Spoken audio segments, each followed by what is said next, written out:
MLA ജോ Michael sir, മറ്റു വേദിയിലും സദസ്സിലുമുള്ള വിശിഷ്ട വ്യക്തിത്വങ്ങളെ, ഇങ്ങനെ പേര് നോക്കി വായിച്ചിട്ടൊരു തെറ്റ് വരണ്ട എന്ന് വിചാരിച്ചാണ് ഒറ്റവാക്കിൽ വിളിച്ചു പോയത്. എല്ലാവർക്കും നമസ്കാരം. മികവ് 24ൻ്റെ ഭാഗമായിട്ട് ഇന്ന് ഈ ഒരു വേദിയിൽ വെച്ചുള്ള ആദരം ഏറ്റുവാങ്ങിയതിലുള്ള നന്ദിയും സ്നേഹവും ഏറ്റവും സ്നേഹത്തോടെ അറിയിക്കുകയാണ്. സത്യം പറഞ്ഞാൽ എന്ത് പറഞ്ഞ് തുടങ്ങണം എന്നറിയില്ല. കാരണം എന്നെ കണ്ടപ്പോൾ തന്നെ തോമസ് തറയിൽ പിതാവ് പറഞ്ഞു, ദേ 2ാം പ്രാവശ്യമെന്ന്. അപ്പോൾ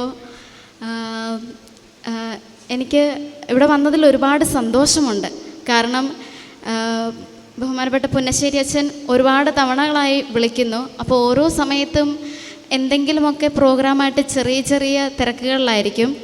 പക്ഷേ എനിക്ക് തോന്നുന്നു എനിക്ക് ഏറ്റവും മനസ്സിന് സന്തോഷം തരുന്ന ഒരു വേദിയിലേക്കാണ് ഇന്നത്തെ ഈ ഒരു ദിവസം എന്നെ എത്തിച്ചതെന്ന് തോന്നുന്നു. കാരണം മേഴ്സി ഹോമിൻ്റെയും അതുപോലെ തന്നെ വേൾഡ് ചാരിറ്റബിൾ ട്രസ്റ്റിൻ്റെയും സംയുക്ത ആഭിമുഖ്യത്തിൽ ഇങ്ങനെ ഒരു പ്രോഗ്രാമിൽ ഭാഗമായി ഇവിടെ എത്തി നിൽക്കാൻ സാധിച്ചതിൽ ഒരുപാട് സന്തോഷം. എനിക്കറിയാം ഇവിടെ കൂടിയിരിക്കുന്ന ഒരുപാട് ഭിന്നശേഷിക്കാരുണ്ട്, അവരുടെ മാതാപിതാക്കളുണ്ട്, സഹോദരങ്ങളുണ്ട്, മറ്റ് സംഘാടകരുണ്ട്. എല്ലാവർക്കും ഇവിടെ വന്നതിന് എല്ലാവർക്കും ഒരു പ്രത്യേക അനുമോദനം ആദ്യമേ തന്നെ അറിയിക്കുകയാണ്.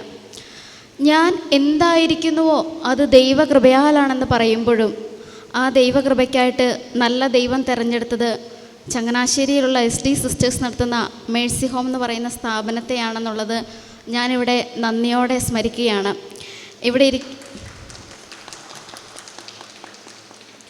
ഇവിടെ ആയിരിക്കുന്ന ബഹുമാനപ്പെട്ട SD സിസ്റ്റേഴ്സ് എൻ്റെ പ്രിയപ്പെട്ട അമ്മമാരാണ്. കാരണം നമുക്കറിയാം, നമ്മൾ ജനിക്കുന്ന സമയത്ത് ഡോക്ടർ APJ അബ്ദുൽ കലാം പറഞ്ഞിട്ടുണ്ട്, നിങ്ങൾ കരയുമ്പോൾ നിങ്ങളുടെ അമ്മ പുഞ്ചിരിക്കുന്ന ഒരു ദിനം, അതാണ് നിങ്ങളുടെ ജന്മദിനമെന്ന്. പക്ഷേ ഞാൻ ജനിക്കുന്ന സമയത്ത് എൻ്റെ അമ്മ എന്നല്ല അവിടെ ഉണ്ടായിരുന്ന ആരും പുഞ്ചിരിച്ചില്ല. അന്ന് മുതൽ ഇന്ന് ഈ നിമിഷം വരെ ഞാൻ കേട്ടേക്കുന്ന ഒരു ചോദ്യമാണ് എങ്ങനെയെന്നുള്ളത്. എന്നെ ഫസ്റ്റ് ടൈം കാണുന്ന ഏതൊരു മനുഷ്യനും ആദ്യമേ തന്നെ ചോദിക്കുന്ന ഒരു ചോദ്യമാണ് എങ്ങനെയെന്നുള്ളത്. എനിക്കറിയാതെ എൻ്റെ മുന്നിലിരിക്കുന്ന പലരും ഇപ്പോഴും അല്ലെങ്കിൽ ഈ ഒരു മുന്നേ ഉള്ള നിമിഷം വരെ ഇത് അഭിമുഖീകരിച്ചിരിക്കുന്നവരായിരിക്കാം. അപ്പോൾ ഞാൻ ഉണ്ടായ സമയത്ത് എന്നെ അടുത്ത ഡോക്ടർ ആഗ്നസ് എന്ന് പറയുന്ന ഒരു ഡോക്ടർ പറയുകയുണ്ടായി, നിങ്ങൾക്ക് ഈ കുട്ടിയെ വളർത്താൻ താല്പര്യമില്ലെങ്കിൽ എനിക്ക് തന്നേക്കൂ, ഞാൻ ഇവളെ വളർത്തിക്കോളാമെന്ന്. പക്ഷേ എനിക്ക് തോന്നുന്നു എൻ്റെ പപ്പയ്ക്ക് ദൈവത്തിലുള്ള ഒരു അടിയറച്ച വിശ്വാസമായിരിക്കാം. പപ്പ പറഞ്ഞു, എനിക്ക് അങ്ങനെ തരാൻ മക്കളില്ല, ഞാൻ വളർത്തിക്കോളാം ഇവളെന്ന്. അതിനുശേഷം പിന്നീട് വീട്ടിലേക്ക് വന്നപ്പോഴും ഒരുപാട് ചോദ്യങ്ങൾ ഉയർന്നു. എങ്ങനെ വളരും, എങ്ങനെ പഠിക്കും, എങ്ങനെ മുന്നോട്ട് പോകും, എങ്ങനെ ജീവിക്കുന്നൊക്കെ. അങ്ങനെ ഇരിക്കുമ്പോഴാണ് 4.5 വയസ്സൊക്കെ ഉള്ളപ്പോൾ എൻ്റെ മമ്മി ക്യാൻസറിനെ തുടർന്ന് മരിക്കുന്നത്. അങ്ങനെ എൻ്റെ പപ്പയുടെ മൂത്ത സഹോദരി സിസ്റ്റർ ആൻറ്റി പറഞ്ഞിട്ടാണ് ചങ്ങനാശ്ശേരിയിലുള്ള SD സിസ്റ്റേഴ്സ് നടത്തുന്ന മേഴ്സി ഹോമിനെ കുറിച്ച് അറിയുന്നത്. ഏറ്റവും വലിയ കോമഡി എന്താണെന്ന് വെച്ചാൽ, മേഴ്സി ഹോമിൻ്റെ ചരിത്രത്തിൽ തന്നെ ആദ്യത്തെ സംഭവം അറിയാം. കാരണം ഞാൻ വന്നു, എനിക്ക് പഠിച്ച് വലിയ ആളാവണം എന്നൊക്കെ പറഞ്ഞായിരുന്നു ഞാൻ വന്നത്. പക്ഷേ കുറച്ച് ദിവസങ്ങൾ കഴിഞ്ഞ് പപ്പയുടെ ഹോട്ടലിൽ റൂമൊക്കെ എടുത്ത് താമസിച്ചു. പക്ഷേ എൻ്റെ അസാമാന്യമായിട്ടുള്ള കരച്ചിൽ കാരണം ഇവിടെ നിർത്താൻ പറ്റില്ല, കുട്ടിയെ തിരിച്ചു കൊണ്ടുപോക്കോളം പറഞ്ഞു. അങ്ങനെ എൻ്റെ ഗ്രാൻഡ് ഫാദർ ചാച്ചൻ ഇങ്ങനെ നമ്മുടെ ചേർപ്പുങ്കൽ പള്ളിയിലൊരു നേർച്ച നേർന്നു, ദൈവമേ എൻ്റെ കുഞ്ഞിൻ്റെ വിദ്യാഭ്യാസ കാലഘട്ടം പൂർത്തിയാകുന്നത് വരെ അവൾ മേഴ്സി ഹോമിൽ നിന്ന് പഠിക്കണമെന്ന് പറഞ്ഞ്. അതൊരു 1.5 നേർച്ചയായിരുന്നു. പിന്നീടുള്ള നീണ്ട 15 വർഷക്കാലം ഞാൻ ഈ ചങ്ങനാശ്ശേരിയിലുള്ള ചെത്തിപ്പുഴ മേഴ്സി ഹോമിൽ നിന്നാണ് പഠിച്ച് വളർന്നു വന്നത്. ഇവിടെ ആയിരിക്കുമ്പോൾ ഒരുപാട് കരുതലിൻ്റെ കരങ്ങൾ എൻ്റെ മനസ്സിലേക്ക് ഓർമ്മ വരികയാണ്. നമുക്കറിയാം, ബഹുമാനപ്പെട്ട മരിയല്ലാമ്മേനെ ഇന്ന് ഇവിടെ ആദരിച്ചു. ഇപ്പോൾ ഇന്ന് ഞാൻ വന്നപ്പോഴും ഞാൻ മേഴ്സി ഹോമിൽ ചോറുണ്ടോണ്ടിരിക്കുകയാണ്. അപ്പോൾ ആ സമയത്തും അമ്മയ്ക്കാണെങ്കിൽ ഇപ്പോൾ കാലിന് മുട്ടൊന്നും വയ്യ, സർജറിയൊക്കെ കഴിഞ്ഞ് അമ്മയ്ക്ക് തന്നെ നടക്കാൻ വയ്യ. അപ്പോഴും അമ്മ ഇപ്പോൾ തൊട്ട് താഴെയുള്ള മഠത്തിൽ പ്രൊവിൻഷ്യൽ ഹൗസിലാണ് താമസിക്കുന്നത്. ആ സമയത്ത് പോലും അമ്മ ഇങ്ങനെ കാല് വയ്യാണ്ട് ഇങ്ങനെ വന്ന് മേഴ്സി ഹോമിലുള്ള നേഹമോളെ കൈക്കുഞ്ഞായിരുന്നപ്പോൾ കിട്ടിയതാണ്. മോൾ എന്തോരം നടക്കുന്നുണ്ട്, എത്രത്തോളം ഇമ്പ്രൂവ്മെൻ്റ് ഉണ്ടെന്ന് പറഞ്ഞുകൊണ്ടിരിക്കുകയാണ്. അതുപോലെ തന്നെ ഒരു പുതിയ കുട്ടിയാണ്, പേരെനിക്ക് കറക്റ്റായിട്ട് അറിയത്തില്ല, അബിയാണെന്ന് തോന്നുന്നു. അവിടെ ഇരുന്ന് പറയുവാണ്, അവൾ ഒരുപാട് ബെറ്ററായി, എത്രത്തോളമാണ് അവൾക്ക് മാറ്റം വന്നേക്കുന്നതെന്ന് ഞാൻ നോക്കുമായിരുന്നു എന്നുള്ളത്. അപ്പോൾ ഞങ്ങളുടെ ഓരോ മൂമെൻറ്റ്സും അമ്മ ഇങ്ങനെ വീക്ഷിച്ചു കൊണ്ടിരിക്കുകയാണ് എന്നുള്ളത് മനസ്സിലാക്കി. നമുക്കറിയാം തോമസ് ആൽവ എഡിസണിനെ ഒരു ലോകപ്രശസ്തനായ ശാസ്ത്രജ്ഞനാക്കിയത് തോമസ് ആൽവ എഡിസൻ്റെ അമ്മയായിരുന്നു. അപ്പം നമ്മളെയൊക്കെ തിരസ്കരിക്കാനും പിന്നോട്ട് വലിക്കാനും ഒക്കെ ഒരുപാട് ശക്തികളുണ്ടാവും.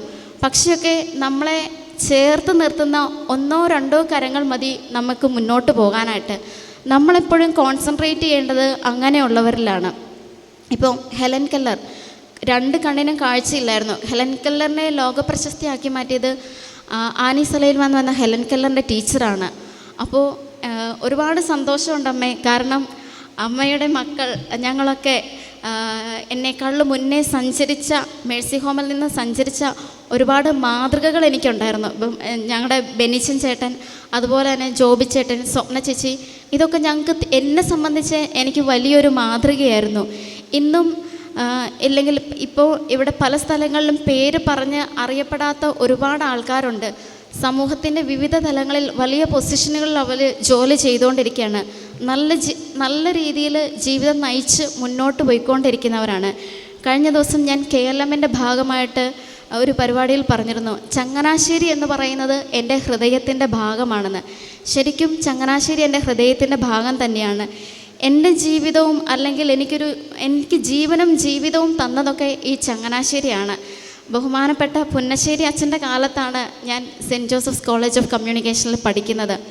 ഞാൻ അങ്ങോട്ട് കടന്നു വന്ന്, എനിക്ക് തോന്നുന്നു എനിക്ക് മുന്നേ അവിടെ വേറൊരു ഡെംഫാണെന്ന് ഒരു ചേട്ടനുണ്ടായിരുന്നു. പക്ഷേ ഇതുപോലെ വേറൊരു തരത്തിലുള്ള ഡിസബിലിറ്റി അല്ലെങ്കിൽ ശാരീരികമായിട്ട് ഇങ്ങനെ വൈകല്യമുള്ള ഒരു ആദ്യത്തെ വിദ്യാർത്ഥിനി ഞാനായിരുന്നു. തികഞ്ഞേറെ സ്നേഹത്തോടെയാണ് എന്നെ ആ കോളേജിലേക്ക് സ്വാഗതം ചെയ്തത്. തീർച്ചയായിട്ടും ഒരാൾക്കുണ്ടാകുന്ന സംശയങ്ങളൊക്കെ അവിടെയും ഉണ്ടായിരുന്നു. പക്ഷേ എല്ലാവരും എന്നെ വിശ്വസിച്ചു എന്നൊന്നും ഞാൻ പറയുന്നില്ല. പക്ഷേ എന്നിൽ വിശ്വസിച്ച കുറച്ച് പേരുണ്ട്. അവർക്കൊക്കെ ഒരു എന്ത് പറയണമെന്ന് എനിക്കറിയത്തില്ല. ആ ഒരു വാക്ക് ഞാൻ ഫില്ല് ചെയ്യുന്നില്ല. അത് ഞാൻ നിങ്ങൾക്ക് വിട്ടു തരികയാണ്.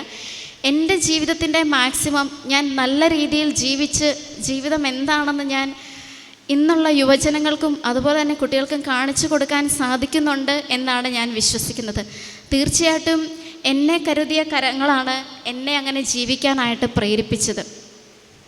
ഒപ്പം തന്നെ ഇന്ന് ഇവിടെ കൂടിയിരിക്കുന്ന ഞാൻ ഉൾപ്പെടുന്ന നമ്മുടെ ഈ സമൂഹത്തിൽ നമുക്കൊക്കെ എപ്പോഴും ഉണ്ടാകുന്ന ഒരു ചോദ്യങ്ങളായിരിക്കും, അല്ലെങ്കിൽ എല്ലാ ദിവസവും അല്ലെങ്കിലും എപ്പോഴെങ്കിലുമൊക്കെ നമ്മുടെ ജീവിതത്തിൽ കടന്നു വരുന്ന ചോദ്യങ്ങളാവും. എനിക്ക് മാത്രം എന്താ ഇങ്ങനെ, എന്തുകൊണ്ടാണ് എൻ്റെ ലൈഫ് മാത്രം, മറ്റാർക്കും ഇല്ലാത്ത കഷ്ടപ്പാടാണല്ലോ ദൈവമേ എൻ്റെ ജീവിതത്തിലെന്ന്. ഞാൻ നിങ്ങളോട് തുറന്നു പറയട്ടെ, നമുക്കൊരു ബുദ്ധിമുട്ടുണ്ടായാൽ, നമുക്കൊരു പ്രശ്നമുണ്ടായാൽ ഒരു കാരണവശാലും നമ്മൾ സഹായം ചോദിക്കാനായിട്ട് മടിക്കരുത്. കാരണം നമ്മുടെ ജീവിത നിയോഗത്തെ പൂർത്തിയാക്കാനായിട്ട് സുമനസ്സുകളെ ചേർത്ത് തന്ന് നമ്മുടെ ജീവിത നിയോഗം പൂർത്തിയാക്കാൻ സർവശക്തനായ ദൈവം നമ്മളെ സഹായിക്കുമെന്നുള്ള ഒരു തെളിവായിട്ടാണ് ഞാനിന്നിവിടെ നിങ്ങളുടെ മുമ്പിൽ നിൽക്കുന്നത്.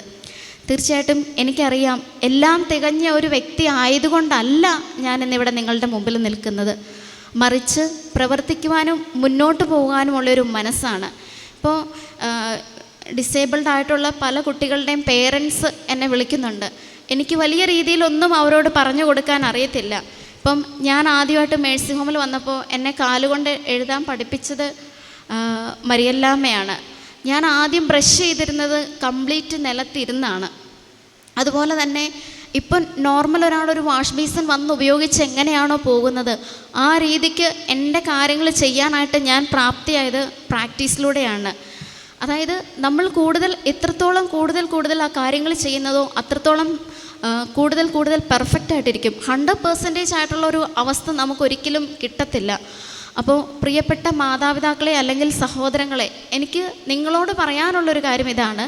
നിങ്ങളൊരു കാരണവശാലും നിങ്ങളുടെ കൂടെയുള്ള ഒരു ഡിസേബിൾഡ് ആയിട്ടുള്ള വ്യക്തിയെ കമ്പൽ ചെയ്യാണ്ടിരിക്കുക. അവരുടെ ഫ്രീഡത്തിന് അവരെ വിടുക. മറിച്ച് അയ്യോ എൻ്റെ മോൻ കഷ്ടപ്പെടണ്ട, എൻ്റെ മോള് കഷ്ടപ്പെടണ്ട എന്നുള്ളൊരു പാമ്പറിങ് നിങ്ങൾക്കുണ്ടെങ്കിൽ തീർച്ചയായിട്ടും നിങ്ങളത് ഉപേക്ഷിക്കുക.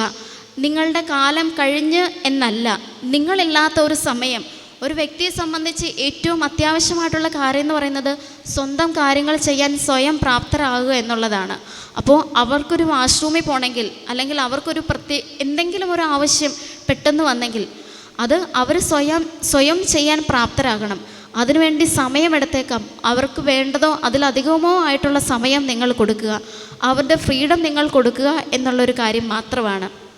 ഇന്നും ഈ ഒരു പ്രോഗ്രാമിലേക്ക് എന്നെ ഓർത്തിരുന്ന് വിളിച്ചതിലുള്ള നന്ദിയും സ്നേഹവും എനിക്ക് ഒരുപാടുണ്ട്. ഒപ്പം തന്നെ സ്വന്തം ഭവനം പോലെ ഞാൻ മേഴ്സി ഹോമിൽ നിന്ന് പോകുന്ന സമയത്ത് മരിയല്ലാമ്മ പറയുകയുണ്ടായി, ഇത് നിൻ്റെ അമ്മ വീടാണ്, നിനക്ക് എപ്പോൾ വേണമെങ്കിലും ഇങ്ങോട്ടേക്ക് വരാമെന്ന്. ഇപ്പോൾ മേഴ്സി ഹോമിലെ രണ്ടാമതും സിസ്റ്റർ സെലിൻ ജോസ് മദറായിട്ട് വന്നേക്കുവാണ്. അപ്പോൾ ഇടയ്ക്ക് അമ്മയോട് പറയാറുണ്ട്, ദിലീപ് ഒരു സിനിമയിൽ പറയുന്ന പോലെ, റോസിക്ക് ഈ വീട്ടിൽ താമസിക്കാൻ ഇഷ്ടമില്ലെങ്കിൽ റോസി ഇറങ്ങി പൊക്കുമെന്ന്. അപ്പോൾ അത്രയും ഫ്രീഡത്തോടു കൂടി വീണ്ടും വരാനും കാര്യങ്ങൾ ചെയ്യാനും ഈ ചങ്ങനാശ്ശേരിയിൽ എന്ത് കാര്യം ഉണ്ടെങ്കിലും മേഴ്സി ഹോമിലേക്ക് എത്താനും സാധിക്കുക, അല്ലെങ്കിൽ അത്രയൊരു സ്വീകാര്യത ഉണ്ടാവുക എന്ന് പറയുന്നത് വലിയൊരു കാര്യമാണ്. ഒപ്പം തന്നെ പുന്നശ്ശേരി അച്ഛൻ്റെ കാര്യം, കാരണം ഈ മീഡിയ സ്റ്റുഡൻസിനോടൊക്കെ മിങ്കിൾ ചെയ്ത് ജീവിച്ചിരുന്ന അച്ഛൻ ഒരു സുപ്രഭാതത്തിൽ കേൾക്കുന്നത് കോളേജിൽ നിന്ന് പോയെന്നാണ്. ഇങ്ങോട്ട് പോയെന്ന് ചോദിക്കുമ്പോൾ ചാരിറ്റിക്ക് വേണ്ടി അച്ഛൻ ജീവിതം മാറ്റി വെച്ചെന്നാണ്. അപ്പം ഞാൻ ഓർത്തി, എൻ്റെ ദൈവമേ, ഇത്രയും വലിയ പ്രസംഗമൊക്കെ പ്രസംഗിക്കുന്ന അച്ഛൻ ഈ ചാരിറ്റി അങ്ങ് സിങ്കാകുമോ അച്ഛൻ ഒന്നും തോന്നല്ലേ. അങ്ങനെ ഞാൻ വിചാരിച്ചിട്ടുണ്ട്. ഇപ്പോൾ ഇങ്ങോട്ട് വരുന്നതിന് മുന്നേ കഴിഞ്ഞ ദിവസം അച്ഛൻ്റെ പേരൊന്ന് വെറുതെ യൂട്യൂബിൽ അടിച്ചു കൊടുത്തു. അച്ഛൻ്റെ പ്രസംഗം കേൾക്കാനായിട്ടുള്ള ഒരു സമയം ഉണ്ടായില്ല, വെറുതെ കമൻസ് ഇങ്ങനെ വായിച്ചു. അപ്പോൾ ഞാൻ അതിൽ നിന്ന് മനസ്സിലാക്കിയ ഒരു കാര്യമാണ്, പുണ്യവൈദികനാണ് പുന്നശ്ശേരി അച്ഛൻ. ചാരിറ്റി പ്രവർത്തനങ്ങൾ നല്ല കൃത്യനിഷ്ഠതയോടുകൂടി അക്ഷരം തെറ്റാതെ വൈദികൻ എന്ന് വിളിക്കാൻ പറ്റുന്ന ഒരാളാണ് അദ്ദേഹം എന്നാണ് ഞാൻ ആ ചാറ്റിലുടനീളം കണ്ടത്. അപ്പോൾ അച്ഛൻ്റെ കരങ്ങൾ ഇവിടുത്തെ ഈ ചങ്ങനാശ്ശേരിയിലെ മാത്രമല്ല ഒരുപാട് ആൾക്കാർക്ക് സഹായം എത്തുന്നുണ്ടെന്ന് ഞാൻ മനസ്സിലാക്കുന്നു. അപ്പോൾ തീർച്ചയായും വലിയൊരു ദൈവിക സ്പർശമുള്ള കരങ്ങളാണ്. എനിക്കും എന്താ പറയുക, ആ ഒരു കാര്യം അനുഭവിക്കാൻ സാധിച്ചു എന്നുള്ളത് വലിയൊരു കാര്യമായിട്ട് ഞാൻ നന്ദിയോടെ ഓർക്കുകയാണ്. ഒരു മുഖ്യ പ്രഭാഷകയായിട്ടാണ് എന്നെ വിളിച്ചതെന്ന് എനിക്കറിയാം, പക്ഷേ അച്ഛൻ എന്നെ ചതിച്ചതാ, നീ ജസ്റ്റ് ഒരു ഷെയറിങ് നടത്തിയിട്ട് പൊക്കോളാനായിരുന്നു എന്നോട് പറഞ്ഞത്. അപ്പോൾ ഞാനൊരു മുഖ്യ പ്രഭാഷണമൊന്നും റെഡിയായിട്ടല്ല വന്നത്. എനിക്കറിയാം തീർച്ചയായിട്ടും എല്ലാം തികഞ്ഞ ഒരു വ്യക്തി ആയതുകൊണ്ടല്ല നിങ്ങൾ എന്നെ ഇന്നത്തെ ഈ പ്രോഗ്രാമിലേക്ക് എന്നെ ക്ഷണിച്ചത്, മറിച്ച് പ്രവർത്തിക്കാനും മുന്നോട്ട് പോകാനുമുള്ള ഒരു മനസ്സ്, എൻ്റെ ഒരു മനസ്സ് ഒന്ന് മാത്രമാണ് നിങ്ങൾ എന്നെ കണ്ടത്. ഇന്ന് എൻ്റെ മുന്നിലായിരിക്കുന്ന നിങ്ങൾ ഓരോരുത്തരും നിങ്ങളുടെ കുറവുകളിലേക്കല്ല, നിങ്ങളുടെ നിറവുകളിലേക്ക് നോക്കുന്നവരാണെന്ന് എനിക്ക് തീർച്ചയായിട്ടും ബോധ്യമുണ്ട്. അതുകൊണ്ട് തന്നെയാണ് ഇത്രയും മനോഹരമായ ഒരു വേദിയിലേക്ക് നിങ്ങളെല്ലാവരും ഒത്തുകൂടിയിരിക്കുന്നതെന്ന് ഞാൻ മനസ്സിലാക്കുന്നു. ഈ ചാരിറ്റി വേൾഡിനും മേഴ്സി ഹോമിനും നൂറുമേനയ്ക്കും എൻ്റെ എല്ലാവിധ ആശംസകളും നേരുന്നു. ഒപ്പം തന്നെ ഈ ഒരു പ്രോഗ്രാമിലേക്ക് എന്നെ ക്ഷണിച്ചതിലുള്ള നന്ദിയും സ്നേഹവും അറിയിക്കുന്നു. Thank you.